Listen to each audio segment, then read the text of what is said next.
All right. So NPR says here are 12 things student loan borrowers should know about the return to repayment. So you don't have any student loans yourself. I don't. Yeah. I did FAFSA, and that kind of carried me through I think I did 2 years, 2.5 years. FAFSA is not borrowing? It's financial aid based on income. And I just put my income, which was very little at the time. Yeah. I thought it was borrowing. So they just give it to you. Mm-hmm. They probably give you like $2,500 or something. I don't remember. You went to community college? Community college. Yeah. They probably gave you just enough to like cover community. I had to pay for books still. How much were your books? You remember? I always got them online for free. For free? Yeah, I always found like the PDFs of the textbooks. Jeez. Like, this guy knows how to save some money. Yeah. All right. So as you guys know, come September 1st, student loan interest have returned. Come October 1st, you're going to have to start making your first payments back over again. It's been an interesting journey for me with these student loans. And I guess I can give you like the full breakdown, but in 2020, really 2019, but 2020, I had a good amount of debt on me. And this is like really exciting to talk about because at the time, people would send me like Dave Ramsey videos and things like that. Things you gotta have. Yeah, like things to do to get out of debt or reduce. And I didn't really totally know or comprehend. I didn't comprehend. I knew, but I didn't totally understand like the negative effects that debt was having on me. And I kind of just felt like it was normal. You know, my mom is a huge, like, I just put it on the credit card person. And so by that time, there was this crazy year, 2016. I took out a lot of debt and I lost a lot of money. Just like trying to grow the company and all that stuff. But then, I like bought a car in 2016 and thought I returned it, and I really traded it in for another car with negative equity. Right. And so I bought a car made for $12,000 for like $30,000 plus negative equity. Right. Then I had my credit cards, and I just like didn't know how to get out of it. Yeah. There were moments where I would just work so hard and make these debt payments, and it was just like a disaster because the interest would hit and it would be like $5 off of the payment that I made. So, of course, when that happens and people try to give you solutions, you feel a level of embarrassment and you don't want somebody to call you out on your BS. So I would like avoid watching those videos, that people would send me, because it was just kind of like, how is it possible that you could just do this? Like how? So in comes COVID. Yeah. And COVID for me was like the ultimate acceleration period. Like I really think I went from being a male to a man like during COVID. Right on. And it just taught me so much about what I had already thought I was and into what I became, So I decided to go on a debt-free journey.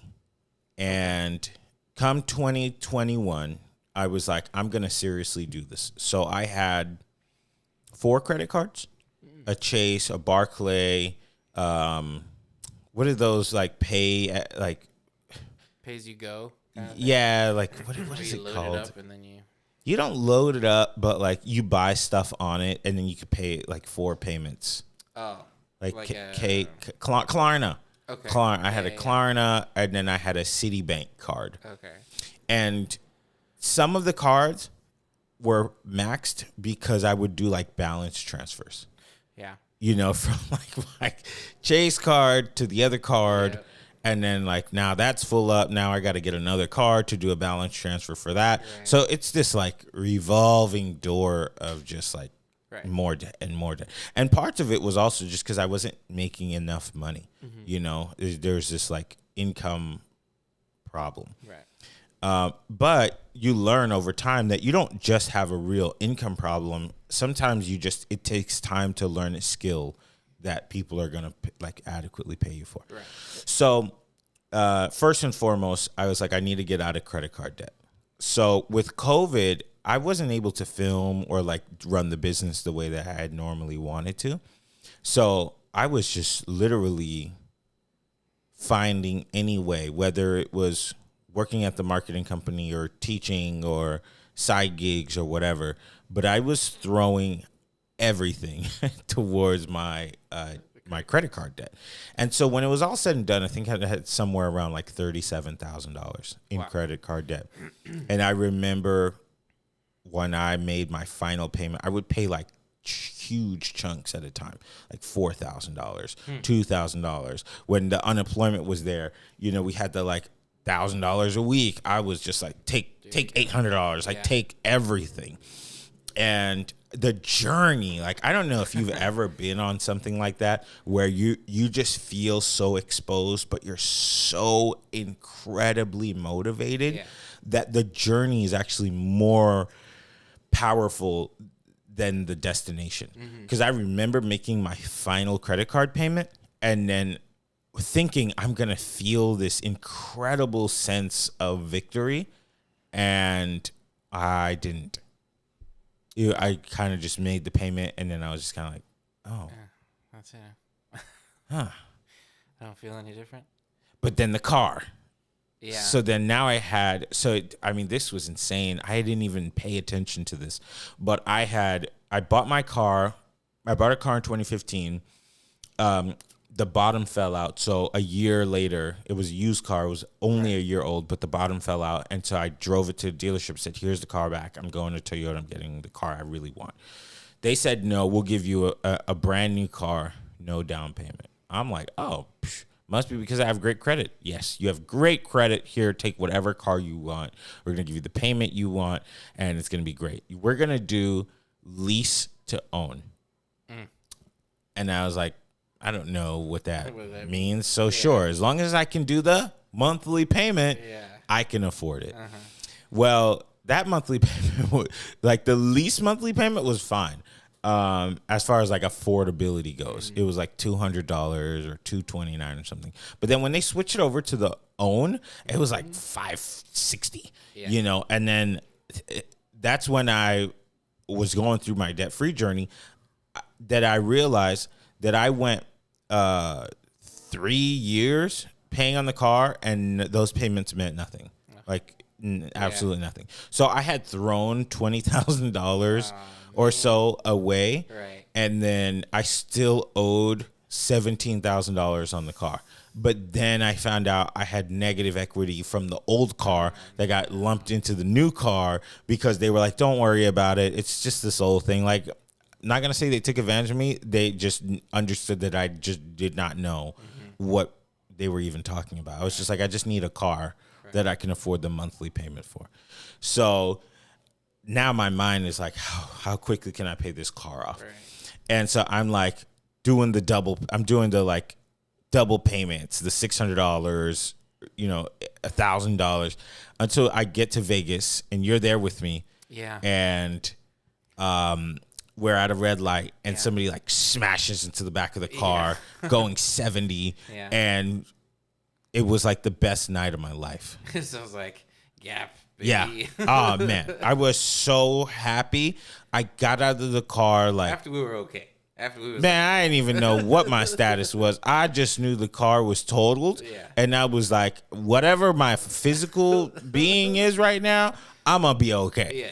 I was on the sideline, like shaking out of shock, but also kind of like, I can't believe I just got out of this. And you don't even know, but like when we were in Vegas, I would be in the shower calculating the payments in my mind. Like, how do I get out of this? How do I get out of this? How do I get out of this? Like beyond stressed about it. But no one knows this. You know, it's just like in my mind. So the fact that 12 hours later, somebody took this off of me, I was like, oh, great. Okay. Thanks. Then I found out gap payment doesn't cover your negative equity. Yeah, So I well, still you owed still like have $5,000, which I ended up paying off with one single 17, payment. Or better than 17. Yes, Whatever. you know, and then after that, I bought used cars for cash only, and it just like changed my dynamic, my relationship with money. Right. So then, now the credit cards are gone, the car payments are gone. Now I'm like, I have a big wave in front of me, but I have an ambitious goal. I owed $70K on my student loans, and it was my dream to pay off my student loans with a single payment one time before the student loan forgiveness or what do they call it? Like the halt, when they were halting the student loan. It was my dream. And so I started doing the math. Like, okay, how much do I need to do to save to get to this point? How much do I need to put aside? Do I put it in a mutual fund or something so I can get 5% on it, 6%? That way it can help me. Well, I didn't make a single payment, not one. So I was living like I had no debt, but I truthfully on the side was just stuffing everything away. Like I would get paid and I'd be like, what if I could put an extra $50 in this? And then I had a second savings account that would just take away things. Every time I bought something, it would round it up. But then I had a third savings account that would take $70 away every week and then put it in a investment account. Wow. And so I ended up getting like $7,000 out of that account that like just grew on its own. It like all of this stuff. And then a week ago, I finally opened it up and I had a plan in my mind. I was like, I'm going to call the loan servicer, the loan provider, and I'm going to see if they'll settle it with me. Right. So I'm going to give you guys $50,000 right now, and maybe you'll wipe away the whole 70. Yeah. So I call and I throw it on the table, and I really do so in a very like salesy way. Like I think I got them. First of all, because it's you have a specific way of talking to people that they're like, huh, Maybe that's a possibility. Yeah, you know. And I got the girl on the phone who was like, you know what? Let me see if I can help you. Let me see if I can do this. Like what can I do for you? Right. And originally it was like no, we don't do that. But she started softening up. So this is a boxing match to me now. And I'm like, I'm about to put him on the ropes, and I'm gonna pay $20,000 less, and I'm gonna be debt free. Right. I can't like believe this. And then she gets on the phone with her manager, and the manager goes, look, settlements are a pre-pandemic thing. Oh. We're gonna put you on a payment plan, and you can pay it off over the next 300 months. So I said, I'm going to call back. Yeah. And she goes, good luck. I'm going to call back twice. So I called back. No one answered. I called back one more time, and I said, what are my interest rates? Because when you go on the website, it says 0% interest set by Congress.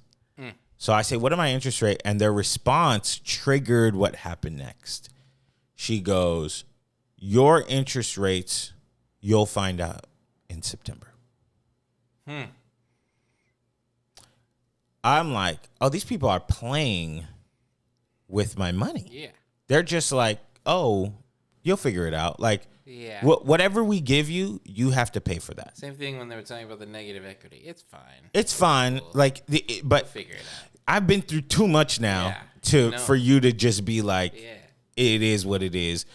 So when I went back and I looked at my old interest rates, they were like 5% or 4%.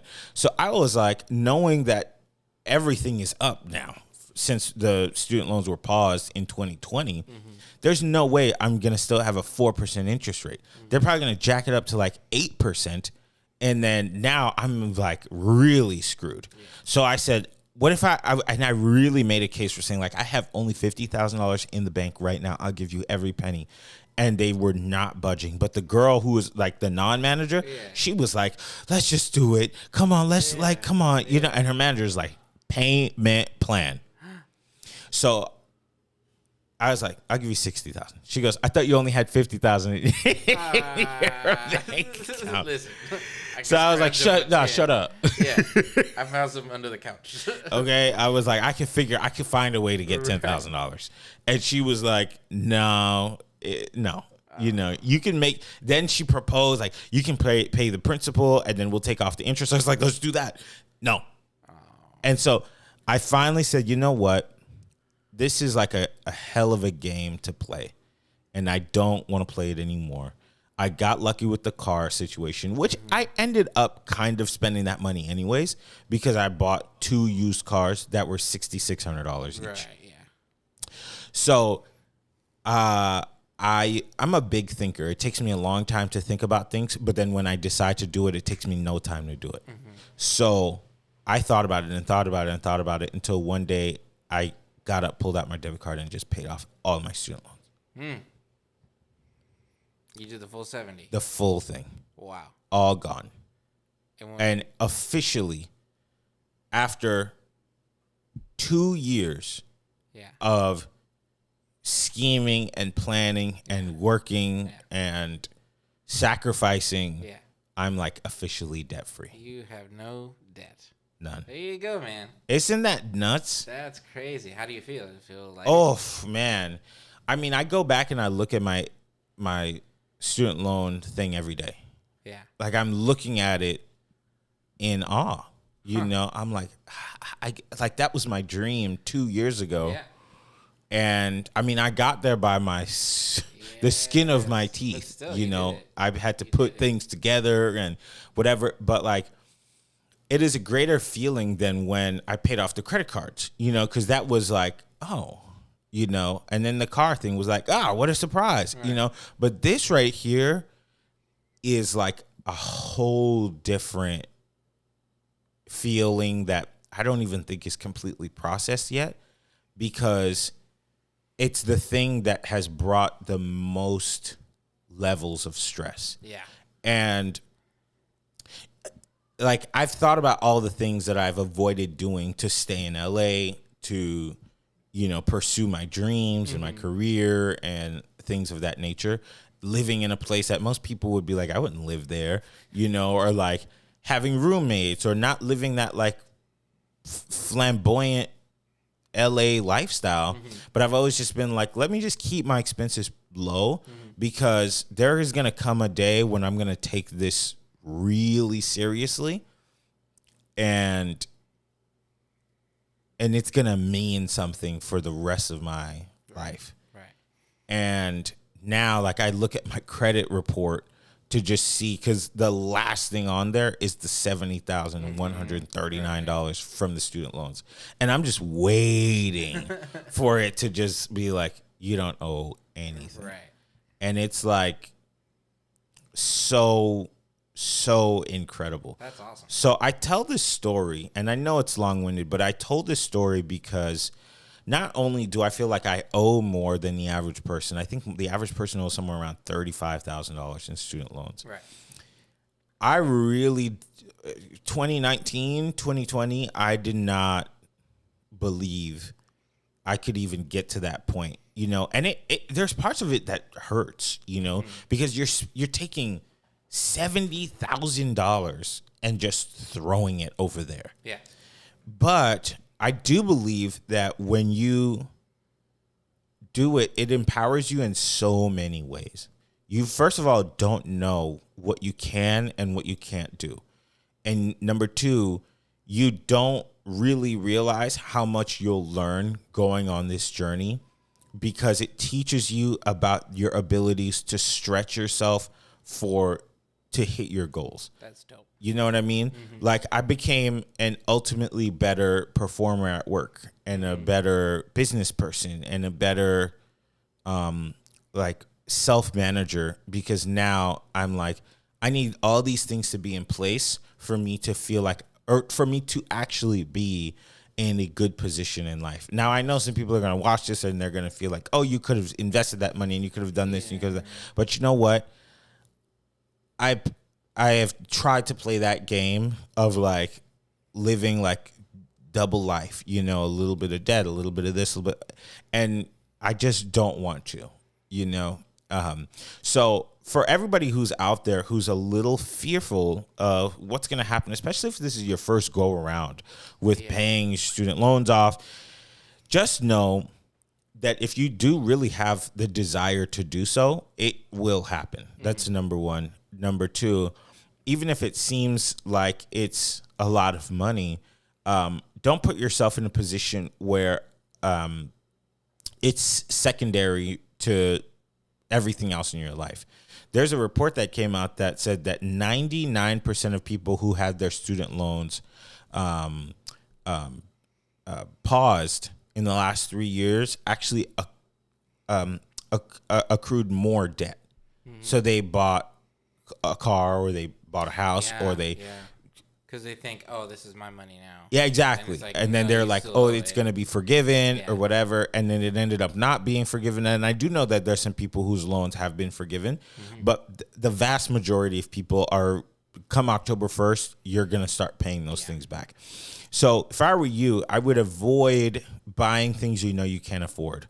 And by that, I mean like can't afford it with cash. You don't want to put yourself in the position where you're so scared of paying back your student loans, which let's say it's $300 or $400 a month, but you're not scared of paying a $500 car note. Right. You know, like don't put if you're scared of that monthly fee from your student loan provider, then you should be scared of Ford Automotive. You should be scared of Chevy. You should be scared of Mercedes, you know. And I don't want to go down the moral path of like, you took out the loans and whatever, but there's like two moments in life that have given me incredible confidence. The first one is when I lost 135 pounds. And now you're just like, you have this like physical confidence, like I can do everything. But then now after the student loan payment off thing, just the journey of knowing that how much I increased my income by, how much I learned, so I can strategically be the best version of myself, so I can make more money and pay these things off. What I've like, all the skills that it now gives you this mental combination of confidence that now like the two have merged together. That's and dope. You're like a bigger, better person for it. Hell yeah. So here are a couple of tips from NPR about things you want to do or things you should know about now that the student loans repayment are coming back. So number one, it's time to log into your student loan portal and to stop putting it off. Number two, figure out the repayment plan that makes the most sense for you. There are a ton of income-based repayment plans for everybody. So you can go in there and let them know how much money you make. They have income-based.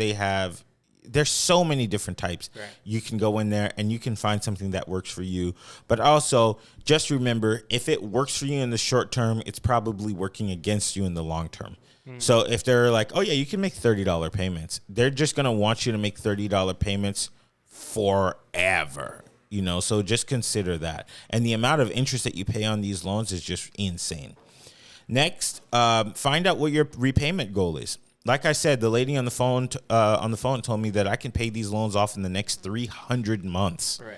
That's insanity, you know. I don't know how many years that is. I've no clue. Probably, well, let's see. 120 months is 10 years. So, right? 28 years, 27 years. So it's like, come on. You don't want to have that ball and chain around you for the next 30 years of your life for something that is not building equity. You know what I mean? Like if you own a house, understood, you pay 30 years off. But at any point in time, it's going to appreciate in value and you could sell it. You can't sell these loans. So next thing it says is you might qualify for $0 monthly payment. Again, that's something you might want to do for the time being, if you can't afford to make any payments. But as your income goes up and you have that desire to pay more, I would suggest paying more. For some people, the loan forgiveness is still a thing.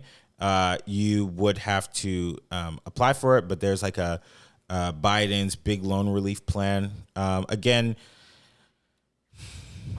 If it works for you, wonderful. But I wouldn't hang my hat on that because the government is not in the business of making things better for you. Right. You may get retroactive credit towards forgiveness. And it says for older borrowers enrolling in an income-driven repayment plan for now, for the very first time, could come with a 10, 15, or even 20 years of back credit towards loan forgiveness. Borrowers with old federal loans may want to consolidate. That could be a thing if you can get a lower interest rate. Like I said, when they told me you'll find out in September, that's like a sign for we control this noose around your neck. We can do anything to you on financially speaking. So if they offer you like a consolidation, sometimes it could be helpful if your interest rate goes down and if it could help you with your monthly payment to make it a little bit more breathable for you. But if it sounds too good, consider enrolling or re-enrolling in autopay.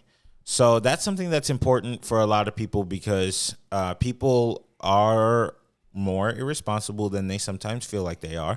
And that's happened to me before where you forget to make a credit card payment or something like that, and then you get hit with the interest. And your whole thing is like, I always pay off my credit card every single month. And all of a sudden you have a like $30 interest payment, so that could be helpful because it just puts your life in these strategic boxes of, I know how much I'm going to have at the end of the month because automatically things get taken out.